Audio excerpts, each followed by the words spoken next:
ఈరోజు ఇంకొక వంటతో మీ ముందుకు వచ్చేసాను. ఈరోజు మనం చేసుకోబోయేది ఒక స్వీట్ అనమాట. గోధుమ పిండితోటి ఈ స్వీట్ ఎలా చేయాలో చూసుకుందామా? ముఖ్యంగా మనం మొదట తీసుకోవాల్సింది గోధుమ పిండి.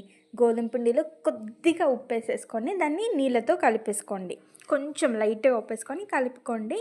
చక్కగా కలుపుకున్న తర్వాత ఇలా ఒక ముద్దగా బాగా ముద్దగా చేసుకోవాలి. బాగా కలుపుకోండి పిండి.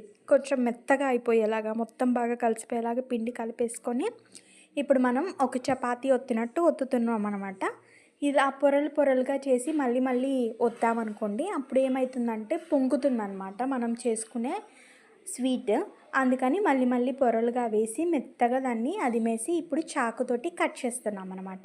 చాకుతోటి కట్ చేసిన ఇలా సమాంతరంగా నిలువుగా మరియు అడ్డంగా చాకుతో కట్ చేసుకోండి.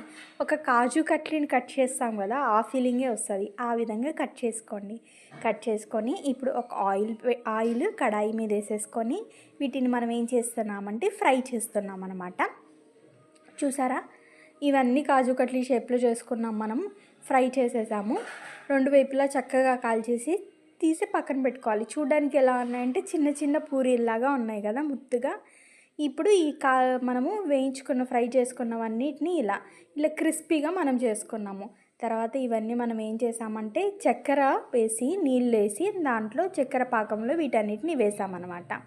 వేసేసి సన్నగా ఈ మొత్తానికి మనము వేయించుకున్న వాటన్నిటికీ ఇది పట్టేలాగా చేసి పక్కన పెట్టాం. సో ఇప్పుడు చక్కెర పాకంలో వేసిన గోధుమ స్వీట్ రెడీ. మీరు కూడా ట్రై చేయండి.